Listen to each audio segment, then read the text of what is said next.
Saya akan mempresentasikan segala hal tentang arsitektur Candi Hindu-Buddha di Indonesia.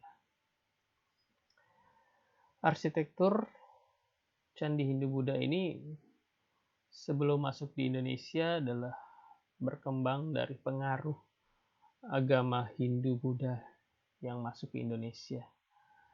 Masuk dan berkembangnya agama dan kebudayaan Hindu-Buddha membawa pengaruh yang sangat besar di berbagai bidang, antara lain yaitu di bidang agama. Di bidang agama, banyak rakyat yang menjadi pemeluk agama Hindu-Buddha pada awalnya, dan di bidang pemerintahan munculnya kerajaan-kerajaan Hindu-Buddha. Jadi pada saat itu agama berkembang dan juga bersamaan dengan perkembangan munculnya kerajaan-kerajaan yang bernuansa Hindu-Buddha, yang sebagian besar raja-rajanya itu menganut agama Hindu dan agama Buddha. Dan dalam hal tulisan dan bahasa, rakyat sudah mengenal huruf Pallawa dan Sanskerta yang dituliskan pada prasasti. Dan di bidang arsitektur, nah ini munculnya seni bangunan bercorak Hindu-Buddha, nah, misalnya candi. Dan di bidang sastra itu sendiri adalah munculnya kitab-kitab sastra bercorak Hindu-Buddha. Dan kalau kita berbicara tentang candi itu sendiri yang merupakan pengaruh arsitektur di dalam perkembangan agama Buddha, Hindu-Buddha di Indonesia, kita akan melihat secara istilahnya. Candi itu adalah istilah dalam bahasa Indonesia yang merujuk kepada sebuah bangunan keagamaan, tempat ibadah, peninggalan purbakala yang berasal dari peradaban Hindu-Buddha. Candi itu sebagai tempat pemujaan dewa-dewi ataupun memuliakan Buddha. Ini untuk Hindu dan Buddha ini salah satunya. Nah, istilah candi tidak hanya digunakan oleh masyarakat menyebut tempat ibadah saja. Banyak situs-situs purbakala non-religius dari masa Hindu-Buddha di Indonesia klasik yang digunakan baik sebagai istana, keraton, permandian atau pertirtaan, dan gapura, dan lain sebagainya. Juga disebut dengan istilah candi. Jadi ada juga yang gapura juga disebut candi. Ini kalau kita melihat kembali, istilah candi itu berasal dari kata candika, yang artinya salah satu perwujudan dari Dewi Durga sebagai Dewi Kematian.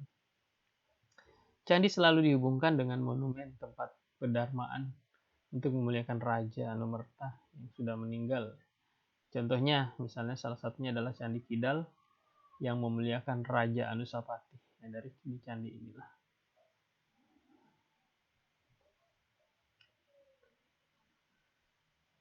Kondisi awal arsitektur candi Hindu-Buddha di Indonesia dapat kita lihat dari sejarah Indonesia, yaitu dalam kurun abad ke-8 hingga ke-10. Ini tercatat sebagai masa yang paling produktif dalam pembangunan candi di Indonesia. Arsitektur candi pada dasarnya adalah bangunan yang digunakan untuk tujuan peribadatan dan pemakaman para raja. Candi di Indonesia dapat ditelusuri dari Sumatera, Jawa, dan Bali.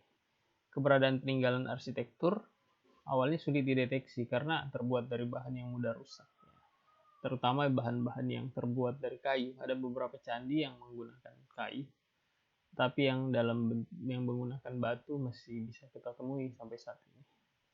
Bangunan yang bisa dikenali hanya yang terbuat dari batu. Nah, itu yang bisa kita kenali sampai saat ini. Kalau yang dari kayu sudah banyak yang rusak.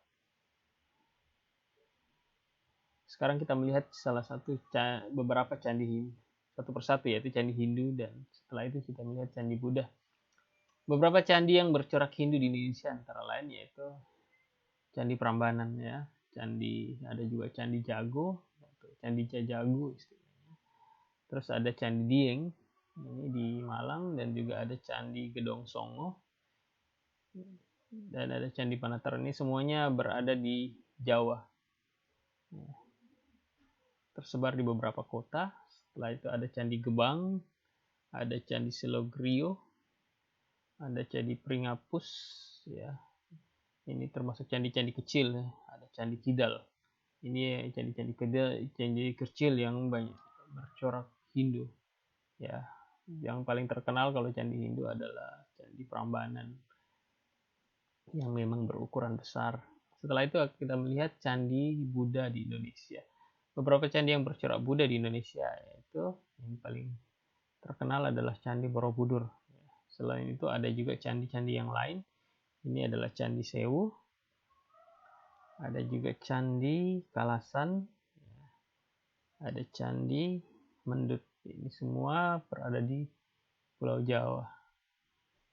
Ya, masih ada lagi, ada Candi Pawon, ada Candi Brahu, dan ada Candi Banyunibo, serta ada juga Candi Jabo. Masih banyak candi-candi lain juga yang tersebar, candi-candi kecil yang bernuansa atau bercorak Hindu, bercorak Buddha. Kita melihat satu persatu, ada juga candi yang terletak di selain di Pulau Jawa, yaitu di Sumatera. Ini ada Candi Bahal, ini candi bersorak. Ya, Candi Buddha. Candi di Pulau Sumatera tidak sebanyak terdapat di Pulau Jawa. Kebanyakan candi di Sumatera terletak di lokasi yang cukup jauh dari kota. Diduga candi-candi tersebut dibangun pada masa pemerintahan Kerajaan Panai pada abad ke-11 Masehi. Ada juga Candi Muara Takus di Riau, dan di Jambi juga ada Candi Muaro. Candi Muaro Jambi. Ini beberapa arsitektur candi yang ada di Sumatera, dan sebagian besar bernuansa Hindu, Buddha. Ya.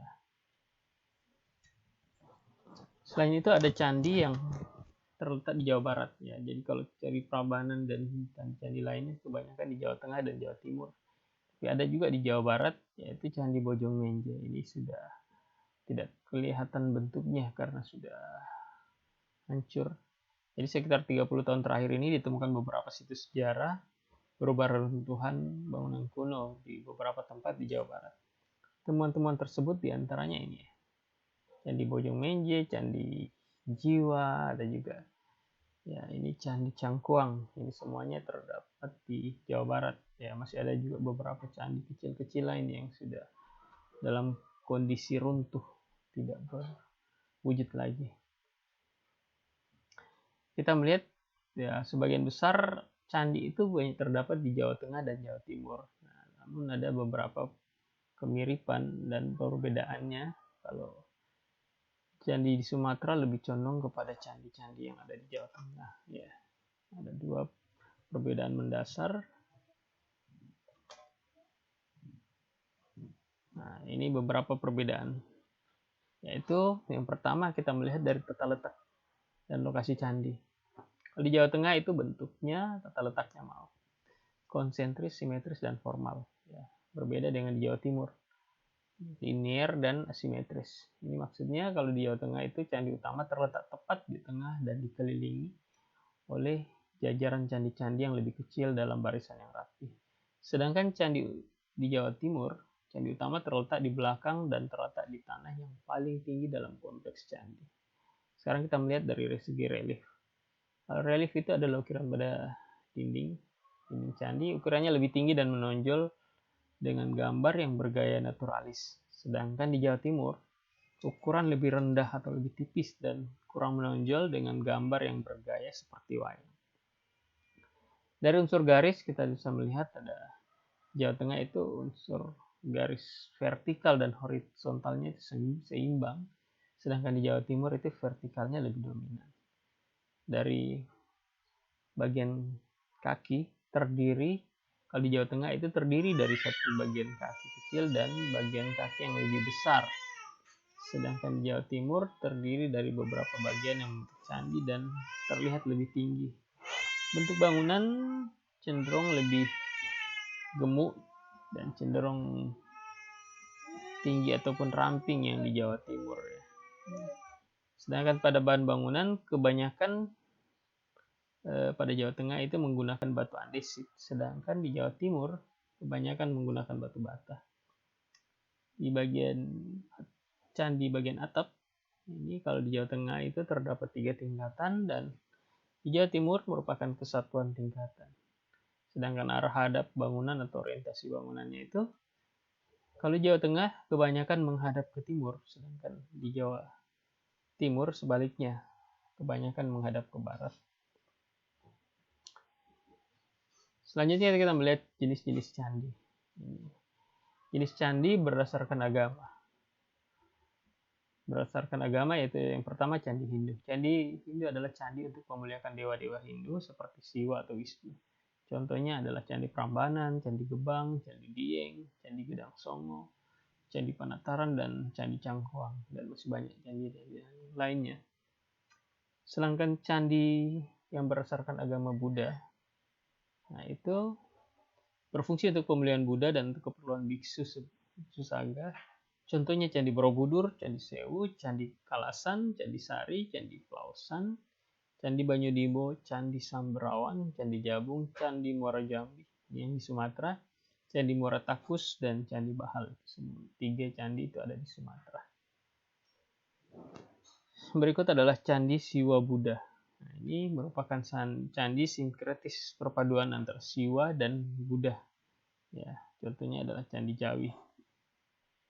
Selanjutnya adalah candi non-religius. Nah, ini candi non-religius ini tidak terikat pada salah satu agama Hindu maupun Buddha, merupakan candi sekuler yang tidak jelas sifat atau tujuannya, ya, keagamanya dicontoh. Ya, maksudnya contohnya yaitu Candi Ratu Boko dan Candi Angin. Selanjutnya berdasarkan hierarki dan ukuran. Yang pertama adalah candi kerajaan. Candi kerajaan yaitu candi yang digunakan oleh seluruh warga kerajaan, tempat digelarnya upacara-upacara keagamaan penting kerajaan. Candi kerajaan biasanya dibangun mewah, besar, dan halus. Contohnya Candi Borobudur, Candi Prambanan, Candi Sewu, dan Candi Panataran. Selanjutnya kita melihat ada Candi Wanua atau Watak. Nah, itu candi yang digunakan oleh masyarakat pada daerah atau desa tertentu pada suatu kerajaan. Candi ini biasanya kecil dan hanya bangunan tunggal yang tidak berkelompok. Contohnya yaitu candi yang berasal dari Majapahit, Candi Sanggerahan di Tulungagung, dan di Gebang di Yogyakarta, dan di Pringapus. Berikutnya adalah candi pribadi. Ini yaitu candi yang digunakan untuk mendarmakan seorang tokoh. Dapat dikatakan memiliki fungsi mirip makam. Ya, contoh Candi Kidal atau milik Raja Singasari, Candi Jajaku, Candi Rimbi, dan Candi Tenggowangi. Ini candi yang sifatnya dibuat untuk tokoh tertentu. Biasanya tokohnya adalah seorang raja. Dan berikutnya adalah jenis-jenis candi berdasarkan fungsi. Yang pertama Candi Pemujaan. Candi Pemujaan ini candi Hindu yang paling umum dibangun untuk pemuja dewa-dewi atau bodhisattva tertentu. Contohnya Candi Prambanan, Candi Canggal, Candi Sambisari, Candi Kalasan yang dibangun untuk memuliakan Dewi Tara, sedangkan Candi Sewu untuk memuja Manjusri. Selanjutnya ada Candi Stupa. Candi Stupa itu didirikan sebagai lambang Buddha atau menyimpan relik Buddhis atau sarana agama Buddha.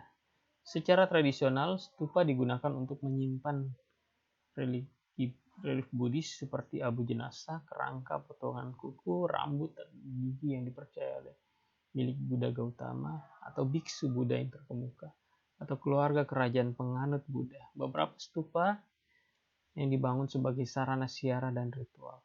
Contohnya ada Candi Borobudur dan Candi Muara Takus. Selanjutnya adalah Candi Perdarmaan. Sama dengan kategori candi pribadi, ini candi yang dibangun untuk memuliakan arwah raja atau tokoh penting yang telah meninggal. Candi ini kadang berfungsi sebagai candi pemujaan, juga karena arwah raja yang telah meninggal. Ya, seringkali dianggap bersatu dengan dewa pemujaannya. Contohnya Candi Belahan, tempat air langga dicandikan. Arca perwujudannya sebagai Wisnu menunggang Garuda. Candi di samping Blitar, tempat Raden Wijaya didarmakan sebagai Dewi Harihara. Selanjutnya masih ada Candi Pertapaan. Candi Pertapaan ini didirikan di lereng-lereng gunung tempat bertapa. Ya, namanya saja Candi Pertapaan deh. Contoh candi-candi di lereng Gunung Penanggungan, kelompok Candi Dieng dan Candi Gedong Songo, serta Candi Liangan di lereng timur Gunung Sindoro yang diduga selain berfungsi sebagai pemujaan juga merupakan tempat pertapaan sekaligus situs permukiman. Berikutnya ada Candi Vihara. Candi Vihara didirikan sebagai tempat para biksu atau pendeta yang tinggal bersemedi. Candi seperti ini memiliki fungsi sebagai pemukiman atau asrama. Contohnya yaitu Candi Sari dan Candi Plausan. Yang berikutnya adalah Candi Gerbang. Candi Gerbang itu didirikan sebagai gapura. Ya, namanya gerbang. Gerbang itu adalah gapura atau pintu masuk. Contohnya gerbang di kompleks Ratu Boko, Bojang Ratu, Beringin Lawang, dan Candi Prambanan.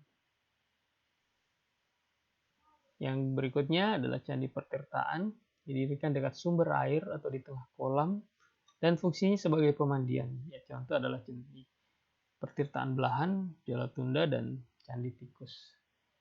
Selanjutnya kita melihat karakteristik dari arsitektur candi Hindu-Buddha di Indonesia. Yang pertama adalah berdasarkan lokasi. Pembangunan tata letak candi sering juga memperhitungkan letak astronomi atau aspek perbintangannya. Beberapa ketentuan dari kitab atau yang menjadikan syarat bangunan suci sebaiknya didirikan dekat air, baik air sungai, terutama dekat pertemuan dua buah sungai, dan juga bisa di dekat danau dan juga di laut. Candi-candi pada umumnya didirikan di dekat sungai seperti Candi Borobudur yang terletak di pertemuan Sungai Elo dan Sungai Progo. Selain itu ada juga Candi Prambanan yang terletak di dekat Sungai Opak ini di Jawa Tengah di dekat Jogja. Selanjutnya tata letak arsitektur candi. Nah, ini ada dua sistem yang diketahui. Yang pertama adalah sistem konsentris. Sistem konsentris itu sendiri adalah sistem gugusan terpusat, yaitu pusat candi induk berada di tengah, ya, atau anak candi. Candi perwara disusun rapi berbaris mengelilingi candi induk. Ya, di bagian-bagian depan ini mengelilingi. Sistem ini dipengaruhi tata letak dari India. Contohnya kelompok Candi Prambanan dan Candi Sewu. Jadi di Candi Prambanan itu banyak terdapat candi-candi kecil yang mengelilingi candi yang besar. Nah, ini itu diatur berdasarkan tata letak dari India. Selanjutnya adalah tata letak sistem berurutan. Sistem berurutan yang maksudnya adalah sistem gugusan linear berurutan, yaitu posisi candi anak berada di depan candi induk. Ada yang disusun berurutan simetris, ada juga yang asimetris. Ya. Sistem ini merupakan sistem tata letak asli Nusantara yang memuliakan tempat yang tinggi. Sehingga bangunan induk atau tersuci diletakkan paling tinggi di belakang mengikuti topografi alami ketinggian tanah tempat candi dibangun. Contohnya Candi Penataran. Nah, ini masih tidak mengikuti pengaruh dari tempat lain seperti India dan lain sebagainya. Yang berikutnya ada sistem struktur arsitektur candi. Kita melihat ada beberapa tingkatan di dalam arsitektur candi, ada rupa datu, dan kamadatu. Ini adalah istilah-istilah yang menunjukkan tingkatan di dalam arsitektur candi, dan kita akan melihat satu persatu. Pada bagian kaki, ya, berdasarkan bagiannya, bangunan candi terdiri dari tiga bagian penting, yaitu kaki, ya, tubuh, dan kepala atau bagian atapnya. Nah, kita melihat ini di bagian yang pertama adalah kamadatu. Ya, kamadatu itu adalah bagian kaki dari arsitektur candi. Kita mengambil contoh arsitektur candi Buddha, yaitu Candi Borobudur adalah candi terbesar di Indonesia dan salah satu peninggalan arsitektur dunia. Ini merupakan bagian bawah candi. Bagian ini melambangkan dunia bawah atau burloka. Pada konsep Buddha disebut kamadatu. Bentuknya berupa bujur sangkar yang dilengkapi dengan jenjang pada salah satu sisinya. Bagian dasar candi ini sekaligus membentuk denahnya. Dapat berbentuk persegi empat atau bujur sangkar. Tangga masuk candi terletak pada bagian ini, dan pada candi kecil tangga masuk hanya terdapat beberapa bagian depan. Pada candi besar tangga masuk terdapat pada 4 penjuru mata angin. Selanjutnya yang berikutnya adalah pada bagian badan atau bagian tengahnya. Adalah bagian tengah candi yang berbentuk kubus yang dianggap sebagai dunia antara burloka. Pada konsep Buddha disebut rupa datu. Ini namanya rupa datu, dan pada bagian depan terdapat pintu ruangan menuju ruangan dalam candi. Ini adalah denahnya. Tubuh candi terdiri dari garbagriha, yaitu sebuah bilik kamar yang di tengahnya berisi arca utama, misalnya arca Dewa Dewi, Bodhisattva atau Buddha yang dipuja dan candi itu. Di bagian luar terdapat ketiga penjuru lainnya, biasanya diberi relung atau berukir relief atau diisi arca. Pada candi besar, relung keliling ini diperluas menjadi ruangan tersebut tersendiri, dan selain ruangan utama di tengah, terdapat juga jalan selasar keliling untuk menghubungkan ruang-ruang ini sekaligus untuk melakukan ritual. Ini yang disebut sebagai pradaksina. Pada lorong keliling ini biasa dipasangi pagar dan langkan.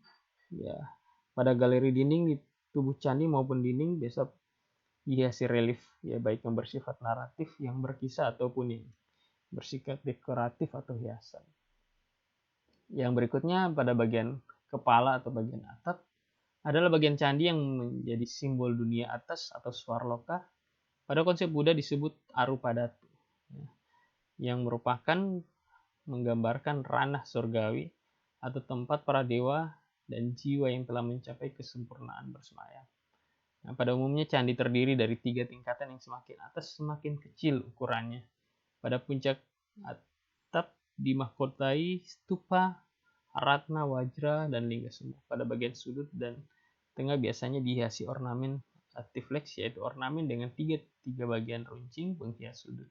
Kebanyakan dinding bagian atap dibiarkan polos, akan tetapi pada candi-candi besar, atap candi ada yang dihiasi berbagai ukuran, seperti relung berisi kepala dewa-dewi, relief dewa, dan bodhisattva. Ini pada bagian atap, bagian atas dari Candi Borobudur.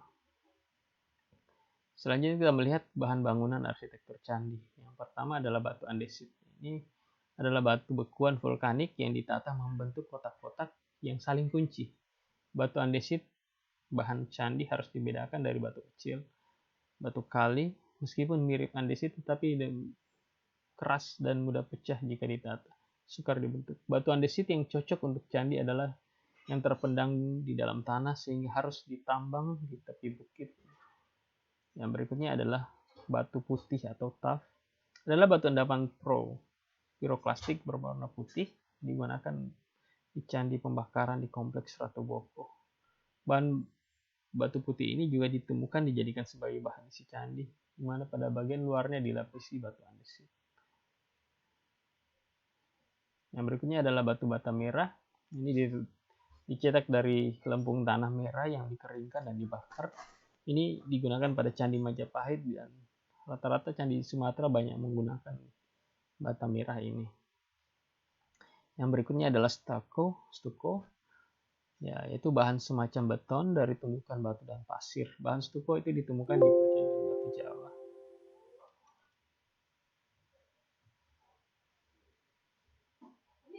Yang terakhir, yang berikutnya adalah bajralepa atau vajralepa, yaitu bahan lepa pelapis candi semacam plaster putih kuningan untuk memperhalus dan memperindah sekaligus melindungi dinding dan kerusakan. Bajralepa konon digunakan untuk campuran batu telur dan getah tumbuhan, kapur halus, dan lain-lain. Bekas-bekas bajralepa ditemukan di Candi Sari dan Candi Kalas. Yang berikutnya yang terakhir adalah bagian kayu. Beberapa candi diduga terbuat dari kayu atau memiliki komponen kayu. Saat ditemukan bagian tertinggal hanya batu umpak atau batu landasannya saja yang terbuat dari batu andesit atau batu bata, sedangkan atasnya yang terbuat dari bahan organik kayu telah musnah. Nah, demikian pemaparan tentang candi, semoga dapat dipahami dan memberikan manfaat bagi kita sekalian. Mohon maaf jika ada segala kekurangan, dan terima kasih atas perhatiannya. Sampai berjumpa kembali pada pembahasan arsitektur lainnya. Terima kasih. Wassalamualaikum warahmatullahi wabarakatuh. Salam sejahtera. Om Santi Santi Om.